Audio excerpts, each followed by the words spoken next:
remember what I spoke about, or the vision that I had when we were speaking around the time of the elections, that I saw a python which speaks of a spiritual suffocation that was coming, that it actually had laid eggs, and it was a spirit that is upon this nation, and that God was going to take charge of it over the first, from January, from the first 80 to 100 days.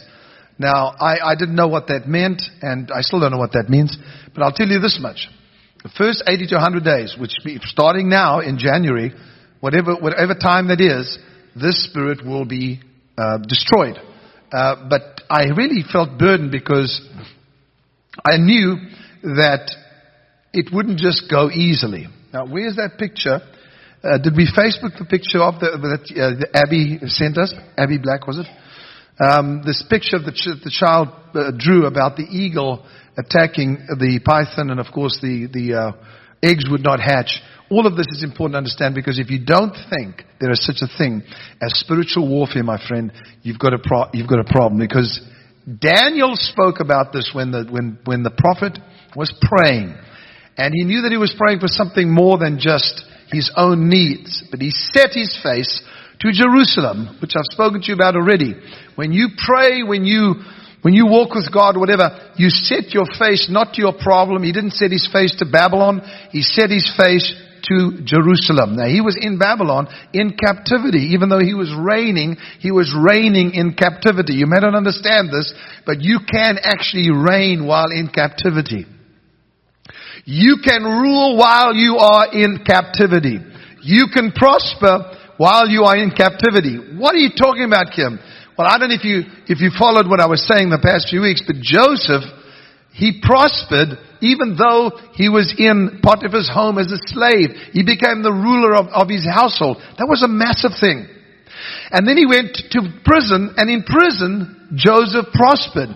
So really, a lot of people that say, well, I'm going to wait till I get my breakthrough, and then I'm going to give, and I'm going to do all these great things.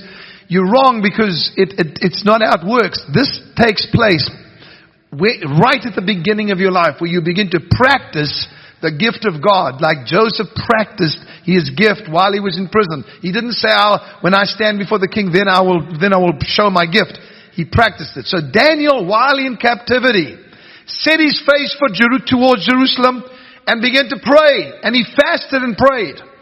And what he was doing was he was releasing something in the heavens. What you don't understand, and what I understand now, a lot of people don't understand, but I do, when I go into my garden, even if I feel nothing, even if I'm in pain or I'm concerned about something, I know that every time I open my mouth and pray, that something is taking place in the heavens, which will eventually release it on the earth. I may not see it. I may be praying in that garden in Los Angeles, California, and somewhere in Greece, God is doing something. I may be praying in California and releasing something in the heavens that gets released in Russia or in Syria or in Israel. I may never know about it. Daniel didn't know the extent and the consequence of his spiritual prayer life until the angel came there and said, for 21 days I have been battling the demon, the prince of Persia. Now you've got to listen to this, because even though we are under new covenant, we think, well, Jesus took care of all that. Yes, he did for you. But he still says fight. Fight the good fight of faith. He speaks about spiritual warfare. That the weapons of our warfare are not carnal, but mighty through God to the pulling down of strongholds. Something that is in the heavenlies. Something that is over this nation right now has to be pulled down, and it cannot be pulled down by Joe Biden. It cannot be pulled down by the President of the United States. It cannot be pulled down by politicians. It can only be pulled down by the spiritual leaders that have set their heart towards the kingdom. Not towards failure, but towards the kingdom, and said, now we will pray, and whatever spiritual stronghold is over our nation, it will come to an end. I am one of those voices. Just one. Whatever you bind on earth will be bound in heaven, Jesus said. Whatever you loose on earth will be... Give me that big key that's in my office. You have a key.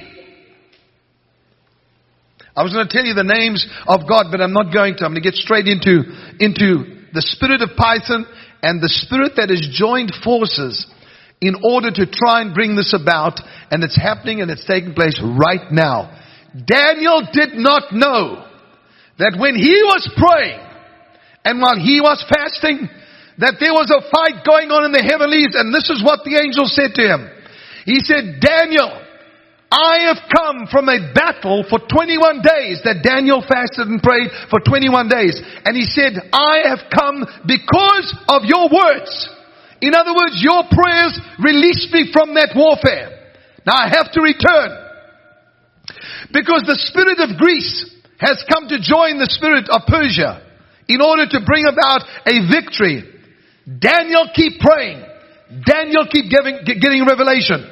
Because out of that revelation will come a revolution. Out of your revelation will come a revolution. That's what we need in this nation. We need a divine revolution. We need a turnaround. We need young people to understand that God is exciting. That His kingdom rules and reigns. And there's not failure. There's no room for failure. Everybody say, there's no room for failure. So what am I saying? I'm saying that while you're in captivity, you can give it to me, thanks. Thank you. While you're in captivity,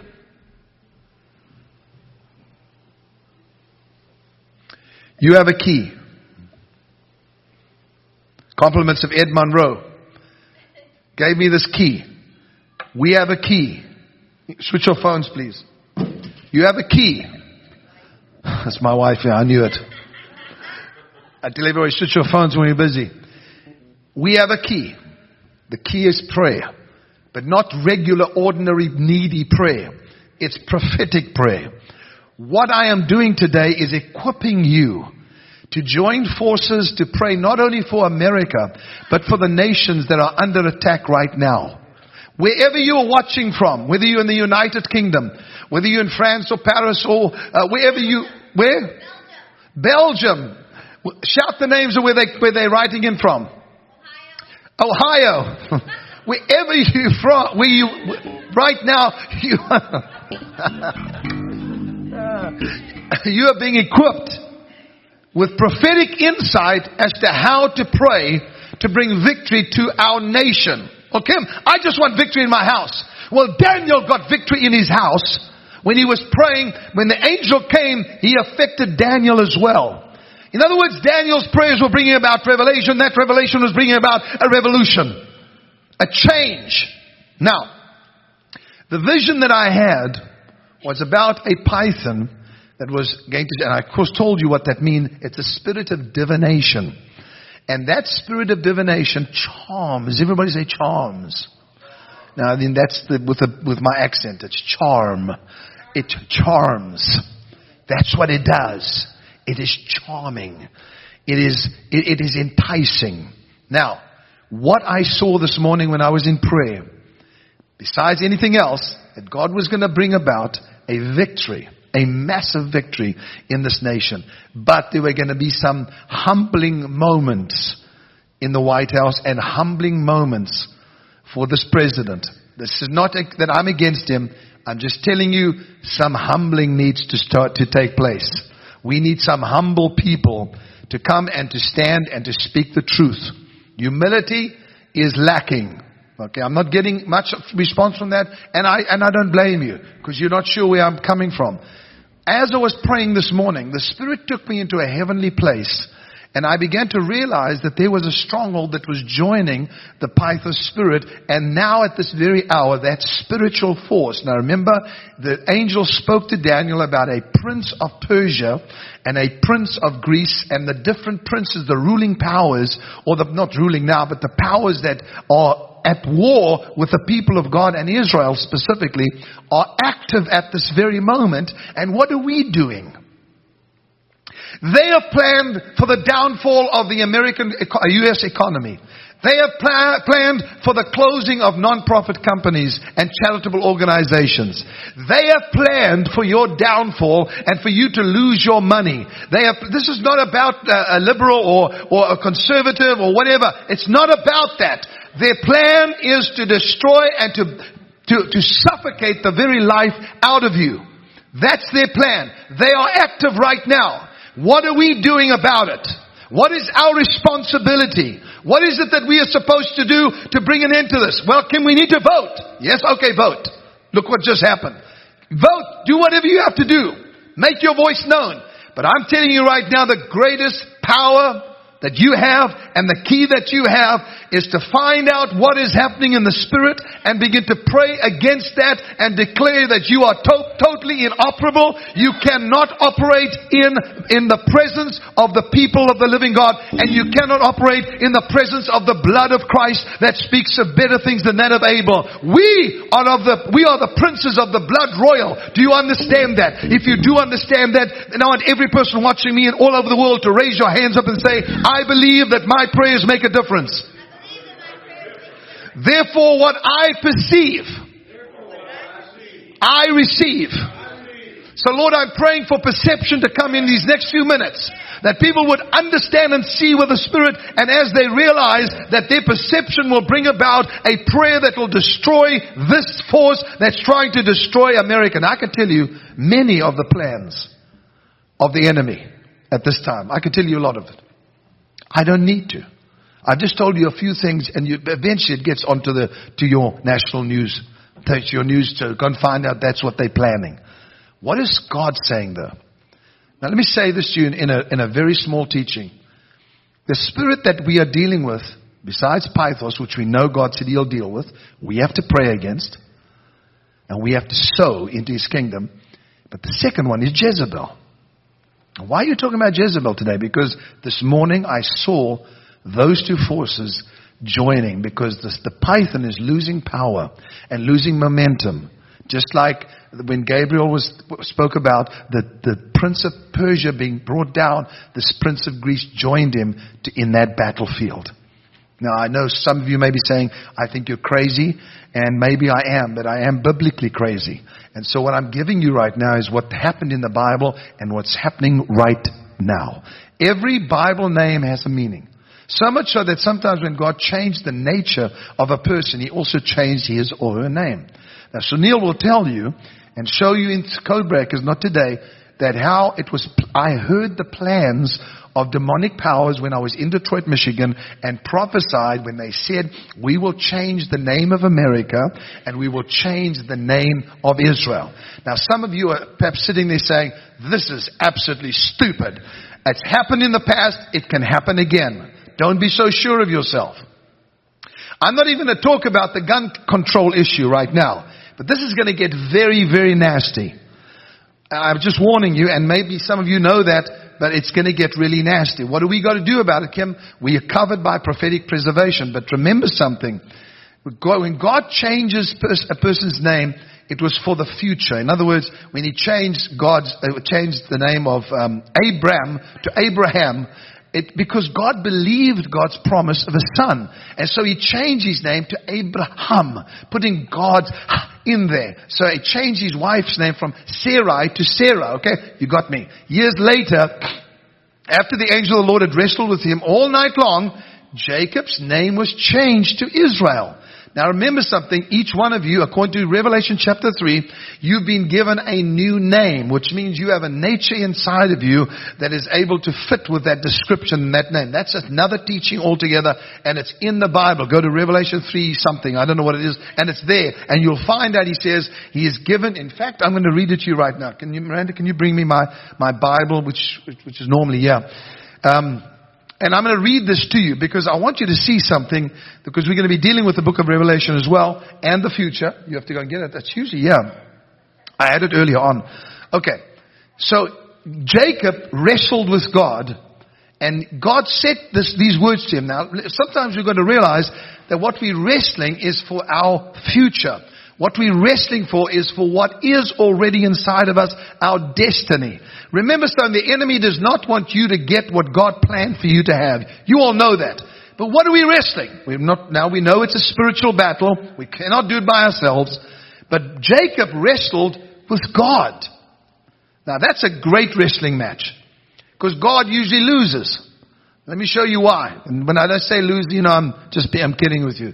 So when Jacob wrestled with God, he was saying, as he crossed over the ford of Jabbok, when he crossed over that ford, the Bible says that he went by himself and a man wrestled with him all night long.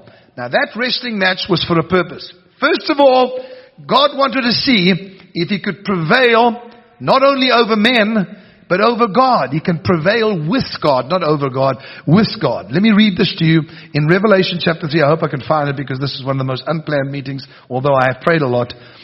And please write into Facebook and encourage me because I need it now. Oh, okay. Thank you. Revelation chapter 3 verse, I don't know what it is. It's somewhere here. Let me find it. I'm going to find it.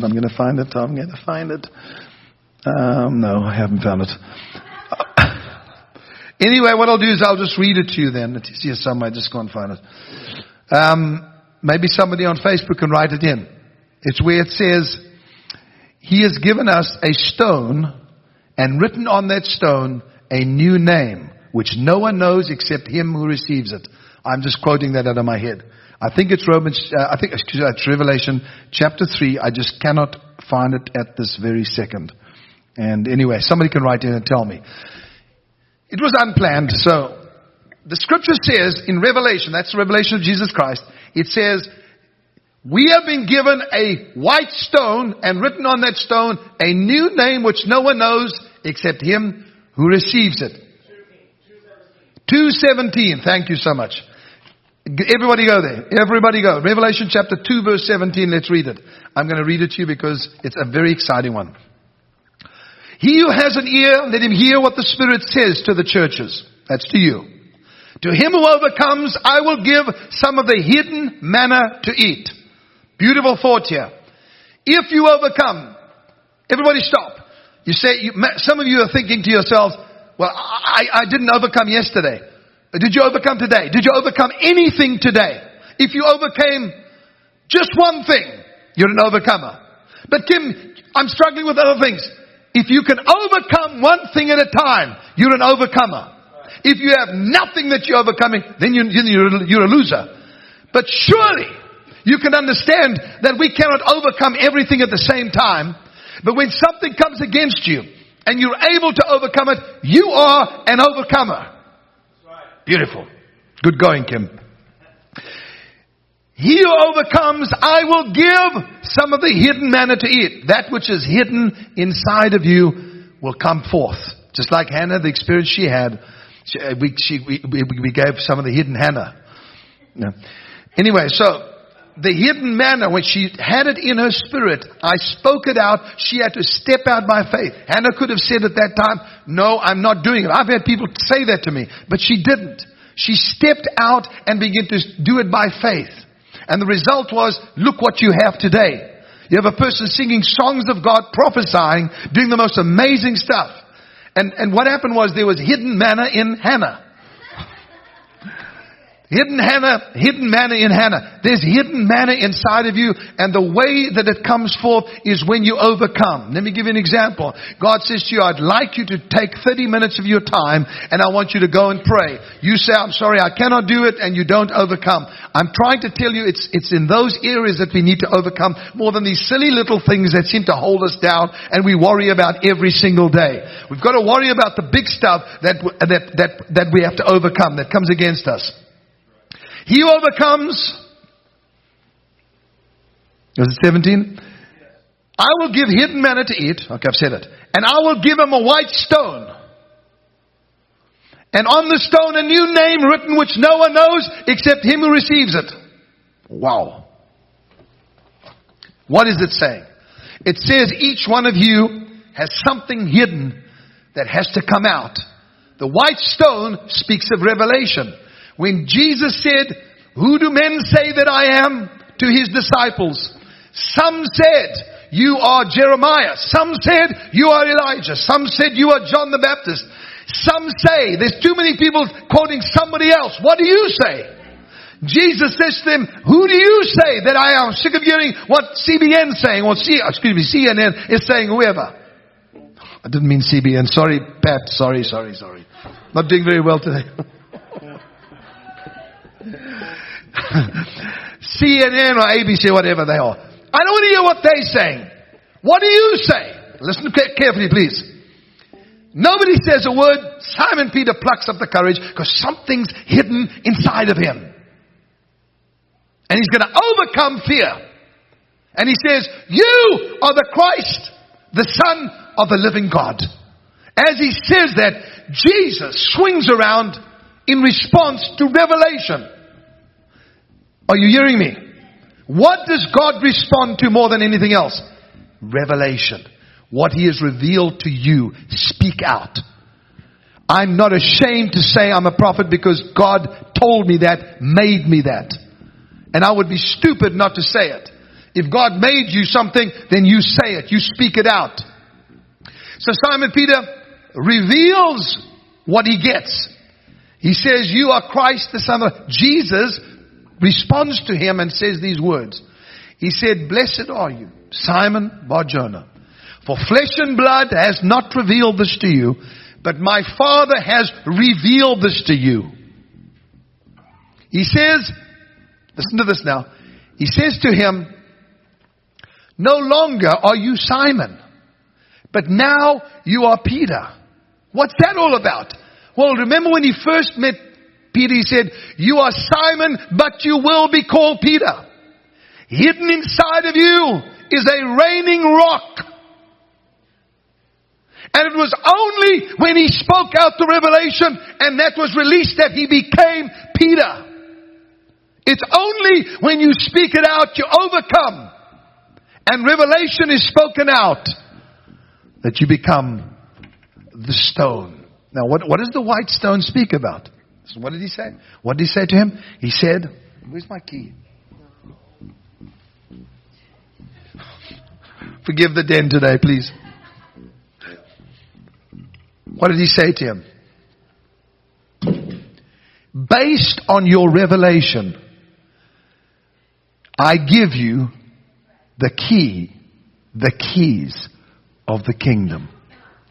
Now, you may not understand fully what I'm saying, but I think a lot of you are quite spiritually minded to understand why prophetic revelation is so important.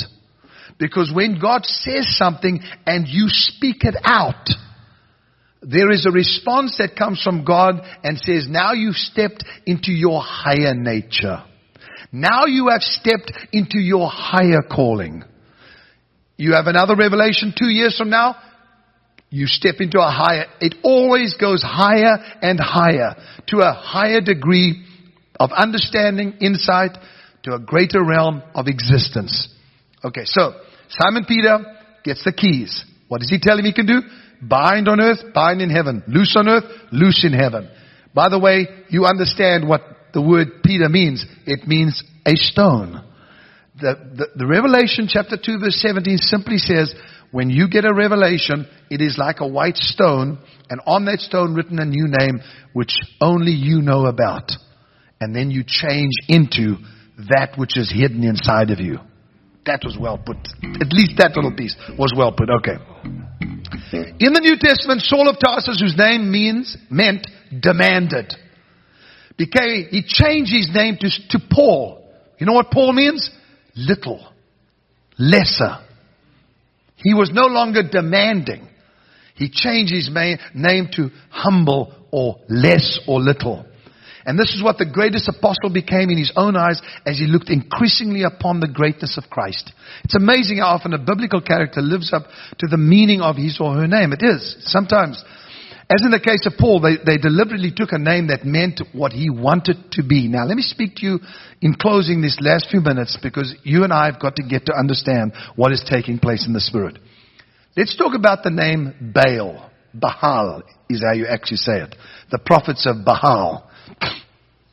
The word, now we're going to talk about it because we're going to get to Jezebel and find out what is creeping into our White House, our capital, our politicians. No, not because they're Democrats, not at all. But please take this warning, and today we are going to take some action in the presence of the Spirit. Now you stay with me. Am I getting any yahoos from Okay. Thank you. And I do this because sometimes I'm not I'm not sure if I'm connecting because sometimes it irritates me when the Lord does this to me. I wake up this morning, I have this perfect message, and then I go into my garden and no. It's just an hour and a half, it's beautiful. But and then I realize, He's telling me to do it today. And I'm saying, God, I'm not even prepared. I don't even know the scriptures. And then we got 20 minutes to go, and they're saying, well, you decide to start at 12 o'clock. Now, here I am. So, I'm doing my best. Okay. Baal means master, possessor, controller, possessor of anything or everything. It doesn't just want one thing. It wants to possess everything. It wants to control you. Don't take lightly what this prophet is saying regarding the same thing that happened with Elijah. There was a divided opinion when Elijah got onto Mount Carmel to destroy the prophets of Baal and ultimately Jezebel. Do you understand that they were of two opinions? Israel. I don't think the church has ever been as bad as it is now in terms of a divided opinion about the future. And if we don't give them a glimpse into the future by saying it's not just bad, God is doing good things, God is doing great things, then they're going to lose it. And you and I are going to be suffocated. Okay. Each person has certain traits, vices, and then of course virtues that exist in your soul. Now you and I have spoken about the soul. And each soul, listen to this, please listen to my statement. Each soul wants to coexist, which means to exist together. Okay? Like-minded souls search for each other. Now we're not talking about virtues only, vices. Virtues, wonderful. I see a virtue in somebody, I like that, I am drawn to that person. Our souls attach. We're not talking about marriages and stuff like that. We're talking about in life. Even though marriage it's a very important issue. I'm saying souls like to exist together. Now that's in virtue, but also in vice, in evil. Souls look for one another to do things together. When they built the tower in Genesis 11, which top would reach into heaven, they were totally united. Their souls were coexisting. And they were doing it. The soul of the church needs coexistence as never before. With each other, I'm saying. To be united. I was telling my team the other day, I'm so proud of the Trinity. They do such a great job. You don't get Jesus complaining to the Father, I don't want to do that job. And the Holy Spirit saying to Jesus, I'm not going to. You don't have that. They are completely united. That's why they're called one. Now, it's the same thing is with the soul. You and I, all of you watching, we are existing together and we have one thought in mind. Of course, that's Christ to be sent to the world and shown the good news. But also, what is He saying now? And let us realize that the spirit of Pythos and the spirit of Jezebel have now sought each other so they could coexist and they could become multiple powers. What does that mean for us? It means control. Listen, control is not always bad, but it's getting worse. Now, this is dangerous when these souls try to coexist, when there is evil and bad in a human soul, because the mischief doubles. The mischief multiplies as they coexist. The name Jezebel means non-cohabitant, without obligation. So Jezebel, if you want an answer, is not just a wicked woman, because people have picked on these poor women for years. Jezebel can be in a male form. Jezebel means non-cohabitant, without obligation. Doesn't need to be any specific place. Jezebel is a fantasy space. She's an effect, a personality, a lifestyle.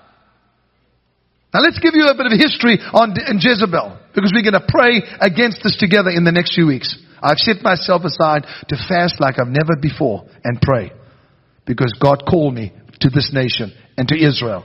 United Kingdom, Australia, Africa, to different nations to speak to them.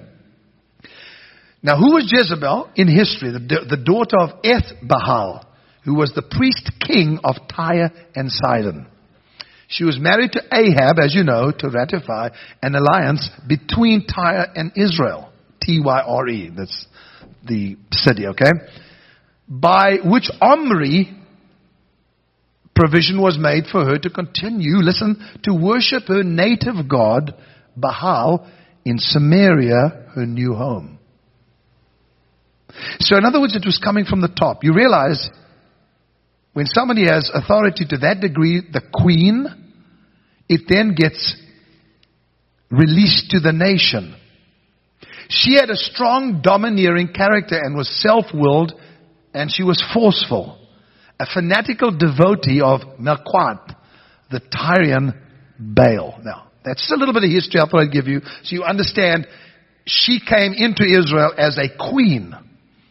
Her staff, just the people that worked for, numbered 450 of these prophets. 400 prophets of the goddess Asherah. By the time Ahab was king. So she had 450 of the prophets. 400 of the prophets were false prophets that she'd surrounded herself with. And what she clamored for more than anything was for her God to have at least equal rights with Yahweh, God of Israel. I know I'm speaking out of revelation. I know that I'm speaking from my heart. And I know it's a lot that I'm pouring out to you. But I want you to hear me because God told me to do this. That she wanted her God, Baal, to have equal rights in Israel with Yahweh, God of Israel. Now I want to tell you who the God of America is. It's Jesus Christ. And I'm not saying the Lord God, or I'm not saying Yahweh or Shalom. I'm saying His name. Jesus Christ. People came to this nation for that purpose. This nation was brought to being for one reason, to announce to the world that there is only one God, and that is Jesus Christ. There can be no cohabitant. There can be no equal other than Jesus Christ. There's no other God that is equal to Him. Do you understand me? So, Kim, you're going to get into trouble because in this country we let all religions operate. I know. But there's only one God. Those aren't real gods. Jesus Christ is Lord. Thanks, Charlie. This brought her into conflict with the prophet Elijah. The reason that God is raising up prophets all over the world is because this spirit is so prevalent. This spirit is endeavoring to raise the names of religions and gods and make them equal with Christ. Then it'll get worse. Now we come to the real issue. Now Elijah says, oh, I see. The conflict begins with the prophet Elijah. A battle between Yahweh and Baal is about to take place in the United States of America. Come, Joel. In the United States of America. Did you hear what I said? Kim, I've never heard you being so negative. This is not about negative. We're still going to be blessed. We're still going to have our families. We're still going to see God's abundance in our life. I want you to know that this force is bringing a conflict with the prophets because it has decided that it will dwell in this United States of America. The battle, I'm going to say it as a prophetic word, between Yahweh, Yeshua, and Baal is about to take place. A battle in the United States of America. A spiritual battle is about to take place. Kim, you're saying that we're in trouble? No, I'm saying to you, get up. Get out of slothfulness. Rise up and pray and fast with me is my request. You don't have to give up all your food. All you've got to do is give up something and say, we're going to do for the first 100 days in the United States of America and all over the world. I want all of you to join me. I'm going to go on a partial fast to see this victory brought about. and the prosperity of His people to take place. A battle between Yeshua and Baal is being fought in the United States of America and is beginning right now. Now, what happened? What happened on that mountain of Carmel? A massacre. I'm not being dramatic. A massacre took place of the prophets of Baal. The problem was, instead of diminishing Jezebel's zeal, it augmented it. She had a conception, and I want every person to please try and listen to me now, of an absolute monarchy. Her conception, her dream was of an absolute monarchy. To rule as long as she lived. That spirit is on our nation and will spread if we, the prophets, don't do something about it. I'm not exaggerating. This is a heavy den, but I need to use this to address it. Are you speaking about the president? Are you speaking about the vice? I'm not speaking about it. I'm talking about a spirit. You work it out yourself. But this force has come to join hands. And I'll tell you the one thing that Elijah did that I love. He mocked their gods. He said, do what you have to do to bring fire from heaven, because here is a sacrifice in front of you, in your presence. I'm going to offer the greatest offering that Israel has ever given on this Mount of Carmel. I'm going to do it in the presence of Baal. And they began to dance around and scream, and hour after hour they cut themselves, they bled, they urinated, they did all kinds of stuff. That's what the Baals did. They were so full of filth. As they did it, Elijah stood up and said, where is your God? Has he gone to the toilet?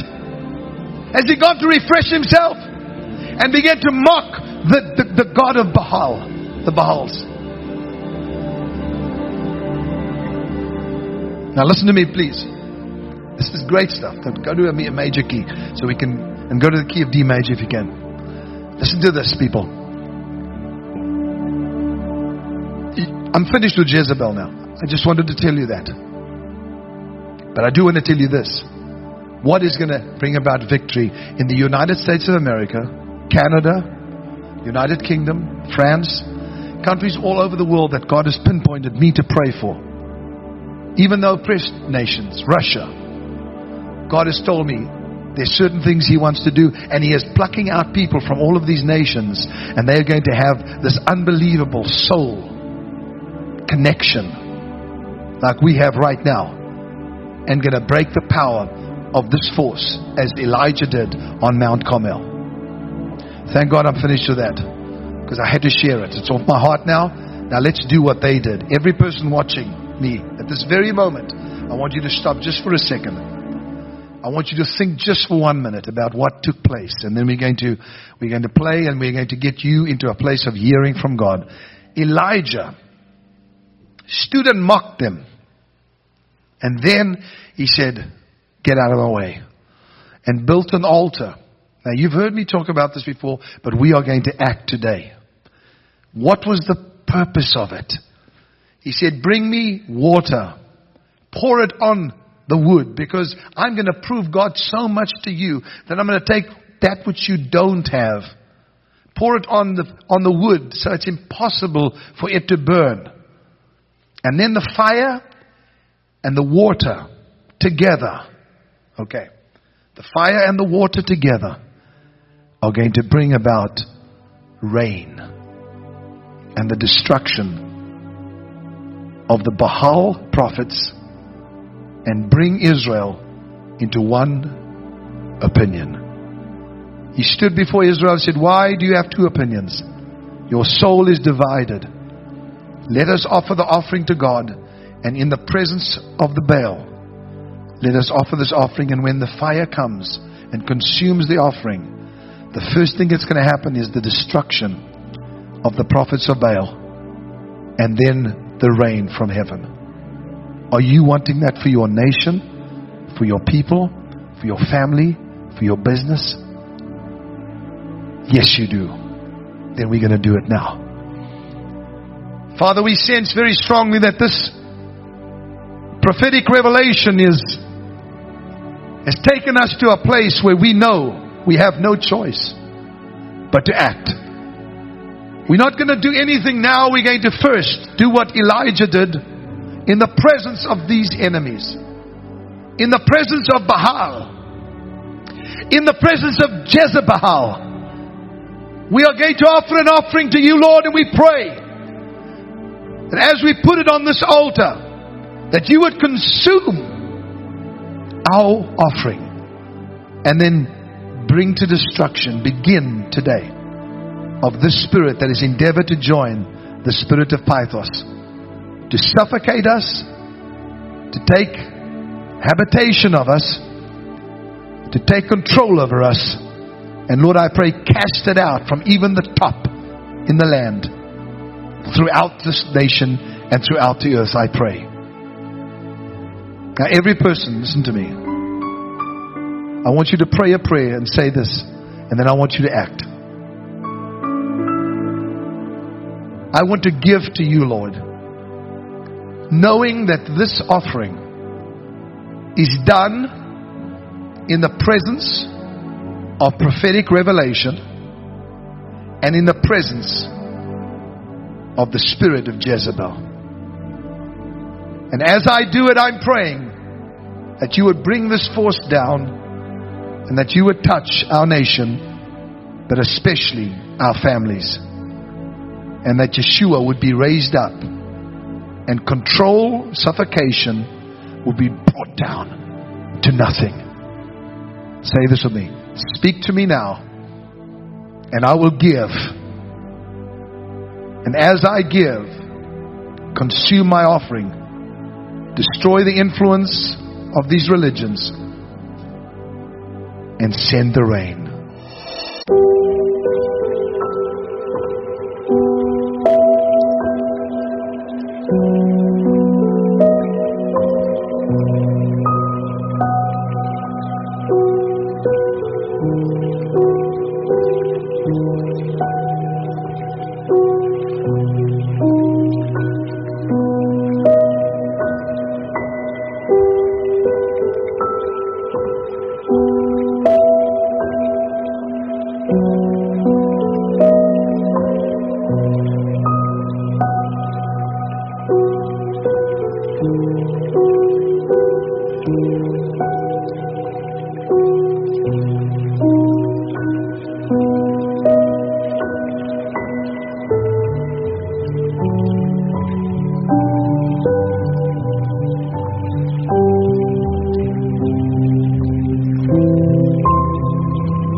feel like I'm losing my mind. Is everybody in the world blind? Please, Lord, give me a sign, a sign. I feel like I'm losing my mind. Is everybody in the world blind? Please, Lord, give me a sign, a sign. I wanna be the greatest. Everybody on the fake shit. I look around and feel like everybody is the fakest. I make this every day and I'm impatient, hoping one day I blow up from the basement. Statement, the top is so vacant. I don't hear shit that I think is amazing. Waiting for my day when I'm playing sold out shows for 1,000 faces. Hey, give me that crown, get in my way and to be put down. It ain't your place, all this my town. If I want that shit, then I'll get it right now. I'm losing it, the noose it fits. I'm losing shit, a stupid myth. You choose to live or choose to dip. You choose to fight or lose your grip and lose a gift. I feel like I'm losing my mind. Is everybody in the world blind? Please, Lord, give me a sign, a sign. I feel like I'm losing my mind. Is everybody in the world blind? Please, Lord, give me a sign, a sign. Yeah. There's no mercy in this world, just hunger-thirsty persons in different versions. Each new update, that shit worsens. Why? Pull back the curtain and you'll see the different vermin. We all have different burdens that all seem to cause disturbance. Yo, so do me a favor, don't treat me like a neighbor. Don't need the different flavors of your problems just to savor. I've got my own issues, I need a comb to get through. Don't need to groan with you, just go get your own tissue. I feel like I'm losing my mind. Is everybody in the world blind? Please, Lord, give me a sign.